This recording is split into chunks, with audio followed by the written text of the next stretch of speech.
Friends, అమ్మ గురించి ఎంత చెప్పినా మాటలు సరిపోవు, ఎంత రాసినా రాత సరిపోదు. అందుకే అమ్మ గురించి నా మాటల్లో ఈ ఒక చిన్న కవిత అమ్మ కోసం అంకితం.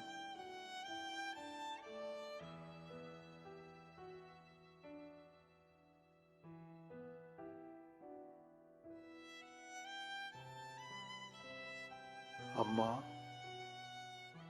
బహుశా నేను ఆ దేవుడితో అడుగుంటానమ్మా, నువ్వు నాకు అమ్మగా కావాలని. అందుకే కాబోలు ఆ దేవుడు నాకు నీ కడుపులో పుట్టించాడు. చూడాలనుందమ్మా, నేను నీ కడుపున పడ్డానని తెలియగానే నువ్వు సంతోషంతో కార్చిన ఆనంద బాష్పాలను.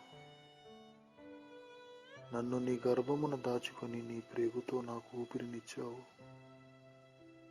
ఎంతో బాధ పెట్టుంటానమ్మా నిన్ను నేను, కానీ ఏ ఒక్కసారి కూడా నా బరువును భారంగా భావించకుండా నన్ను నవమాసాలు మోసావమ్మా. నువ్వు మరణమనే అంచుల దాకా వెళ్ళి నా కంచెలను తెంచి ఈ లోకాన్ని పరిచయం చేశావమ్మా.